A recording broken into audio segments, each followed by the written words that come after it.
What is the ideal water level I should keep in my pool? People ask me all the time. Hi, my name is Erik with Erik's Aquatic Care. The easiest thing to do is keep an eye on it if you're there all the time. And there's a skimmer opening on the side wall where the leaves and debris and lizards and bugs and things go into. And halfway up that opening is usually the perfect setting. Every pool can be different. One thing you got to watch out for is that a lot of pools have a built-in line that is an overflow. Some are built into the skimmer. Sometimes you have a little pipe that's you can clearly see inside the skimmer, and some are underground so you don't know where it is. But you don't want to fill above that level, or ideally that halfway point, because what you could be doing is adding a lot of water to your pool that's just getting pushed out of an overflow. In turn, it's going to dilute the chemistry, and you're going to start getting a green pool and a large water bill. There's two items that are really good to have for people that travel a lot. Number one is the water timer. It's not the best item, but it's a small timer mechanism that goes right under the hose bib, and then you connect the hose onto it. Now, if we come in to service your pool and the pool's low, an inch, 2 inches, we're going to guesstimate and say, well, the pool could use an hour's worth of water.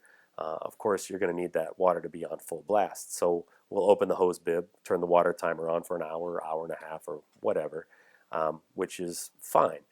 In one instance, in 11 years of business, I actually walked into a pool that the timer never shut off. So we had a green pool and a well-watered backyard. So they're not the best idea. The better unit is something called an autofill device. Similar design to what is in the back of your toilet. As the water level drops, the fill starts to fill until the tank is filled. Same principle with the pool. It's a small L-shaped device that just hugs onto the side of your pool, and you hook a hose onto the back end. What's nice about them is that you can leave them on just a trickle. Evaporation happens at certainly less than a trickle's pace, so you can just barely crack the hose bib open so the autofill will fill slowly to the pool. If the pool is good on water, it's going to fill and the float's going to go up and it's going to shut the hose off. The only bad thing that can happen is that the hose will get back pressure that builds up. So you just want to make sure that you have a good hose that's not sun rotted or dried and cracked and things like that. Because if the water pressure builds up in the hose, you can get a split hose.